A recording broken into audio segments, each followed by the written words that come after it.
Hey guys, Tim Grimmett here. We had some audio issues the other night with the club, and so I kind of wanted to go over this. This is a wireless Livescope pole.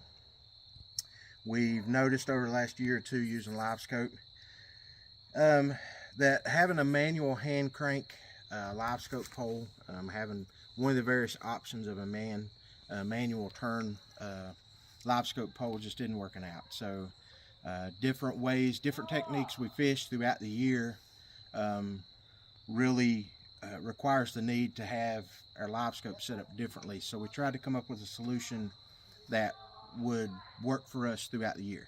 And one of the solutions, or one of the scenarios, one of the issues is if we're crappie fishing, it's on, let's say we got about a 5-10 mile an hour wind trying to crappie fish, having the transducer mounted on the trolling motor itself doesn't work at all. With spot lock and you're trying to stay on that brush pile, constantly moving, doesn't work.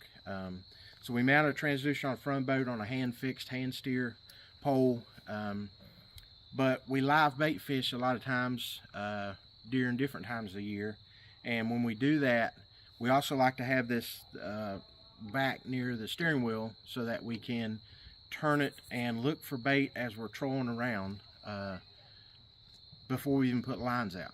And so having it manually, or having it mounted up on the front of the boat with a manual hand crank, doing that doesn't work very well for us. So we're constantly moving it.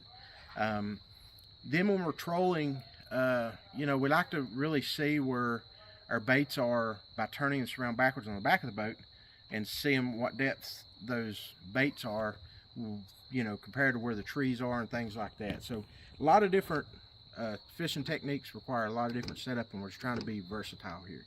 So this is a wireless Livescope pole.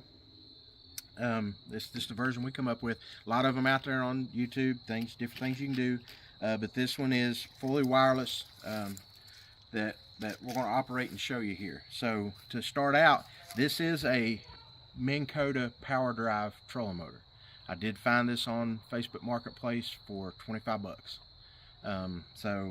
And a lot of the parts here are the parts that came off that motor when I ordered it. So essentially when I got that motor, I stripped that motor down, took the side pieces off, took the motor, there's two brackets that hold the motor up when it comes and locks in, took those off.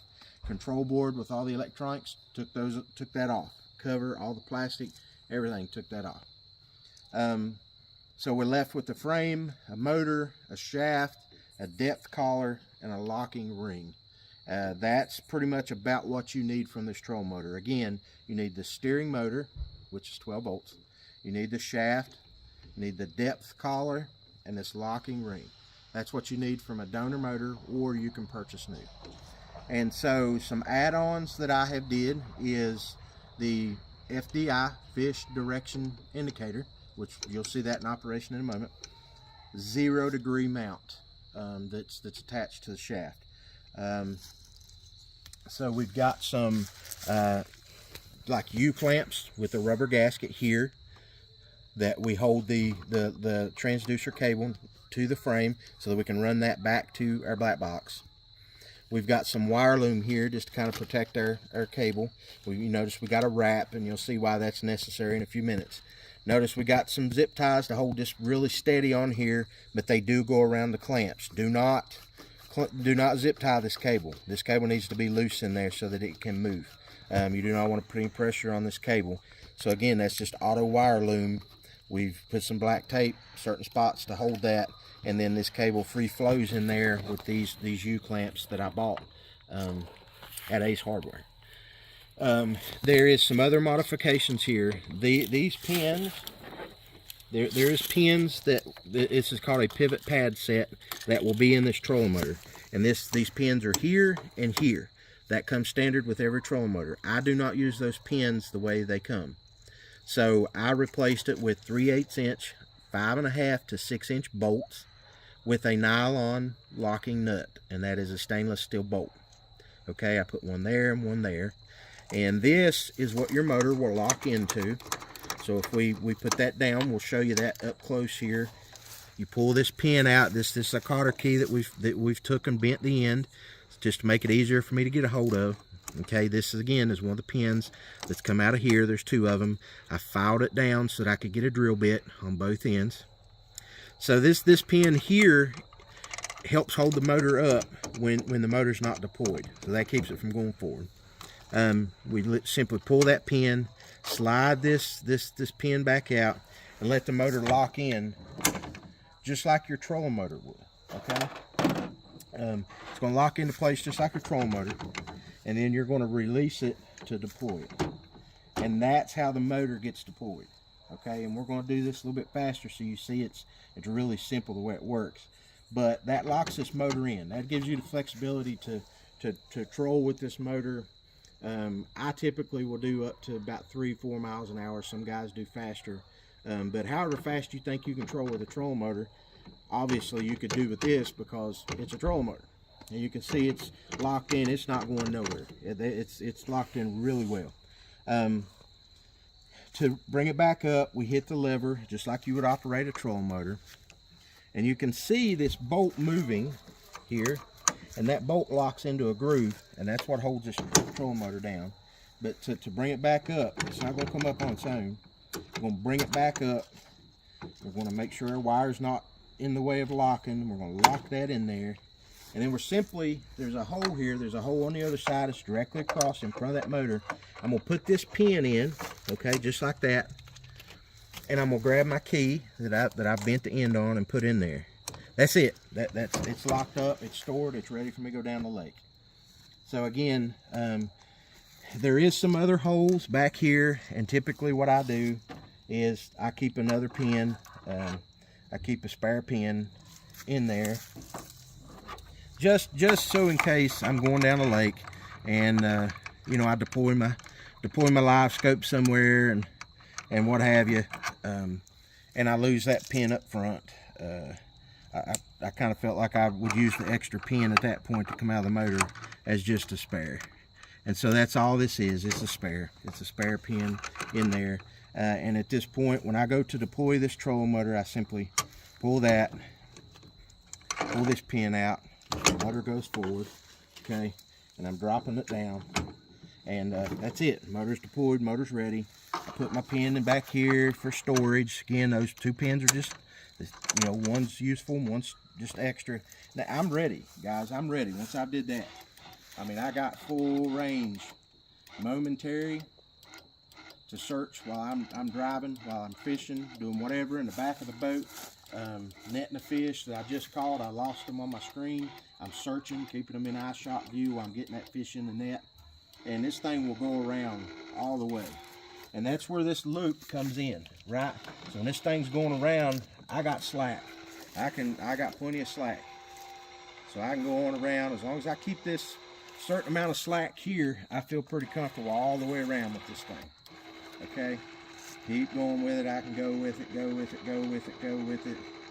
And it just, you know, that's where that cool comes in. So it's this you gotta have your loop here, guys. And I feel like this wire loom helps it to go smooth. So again, it can be momentary. If I feel like I need to get to the back of my boat real quick, there it is. I'm there.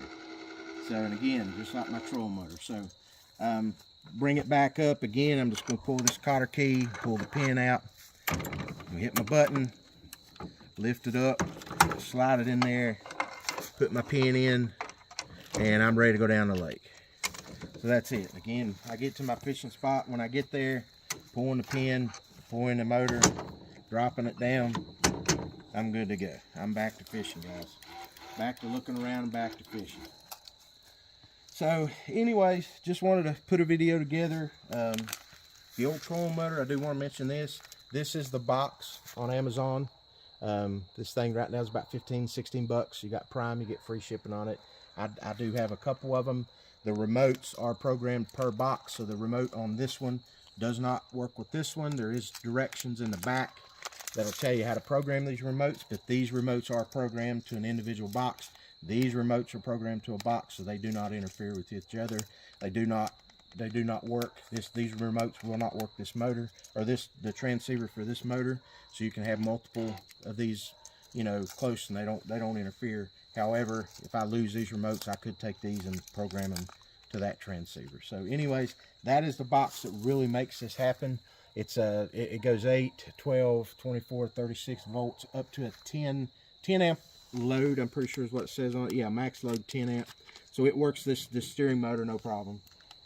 We have no issues with that. So again, just a quick operation. Just hit that button, lift it up, pull it back, do that, put it in there, and I'm locked and ready to go start my boat and take off. Just that quick when I want to get my transducer up out of the water. So again, so just some quick notes. A couple clamps, wire loom, got this thing on there, 0 degree mount with your transducer. Again, I replaced these using the pins that were in here as pins to hold my motor up. This is a spare pin, not doing anything. So I had to drill this holes. I drilled this hole through. This was an existing hole, which I made bigger to 3/8, so this pin would fit in there. And I did put a bolt in here. This comes with a black screw like this. That black screw will work out. I put a bolt with a washer. The springs in there. I got a washer on this side and a locking nylon nut. So that is the wireless Livescope DIY trolling motor pole. Again, these old Powerdrive trolling motors are all over Facebook Marketplace for 150 bucks. You call somebody and offer them 75. Most of the time they'll take it. And so I do that. Order you up your module, and you got everything you need for this setup, minus the fish indicator, the fish direction indicator on top. So let's hit that just real quick. This is a 1-inch piece of PVC pipe. Let me back up. 1-inch C PVC pipe. It fits this 1 1/8 inch pole perfect. A regular PVC will not fit on this. C PVC, 1-inch elbow. Okay. What I did then, and I can't even get out. This is how good it sticks in there. I can't even get it out to show you guys. Let's see if we can't. It ain't gonna come out, guys. Anyways, 1/2 inch regular PVC pipe, 1/2 inch coupler. On this coupler, there is some grooves, external grooves that go all the way around this coupler. Whittled those down a little bit until it's really snug, and you can tell it does not come out of there. Glue this into there, you got no problems. I got another one that's glued up, does not come out of there. This, you get it in there real good and snug, it does. You can see I can't get it out of there. It does not come out of there. So I just still got to glue this one. I just made another one, but for another trolling motor. But anyways, CPVC 1-inch, 1/2 inch, and you might be able to see some grooves down in there, some external. A regular one without those grooves will not work. And then 1/2 inch regular PVC sleeve, 1/2 inch PVC pipe. That makes up your FDI, fish direction indicator. Okay, folks. So, all right, just wanted to put this together. I'll probably be throwing this up on YouTube. I think we're going to put it in the club notes up on the club website. Had a lot of interest in these. A lot of folks wanting to know how to build one of these. Very simple. I took a complete trolling motor, ordered the parts, and put it together in maybe an hour. I mean, just an hour or two, and that was just really goofing. So, anyways, just wanted to put that together. We're going to try to get that in the presentation, like I said, up on YouTube, and we'll get it at probably up on the website. So, all right, guys, we appreciate you. If you got any questions, hit me up, Tim Grimmett on YouTube, or hit me up, through the club or whatever. So, all right, we appreciate you.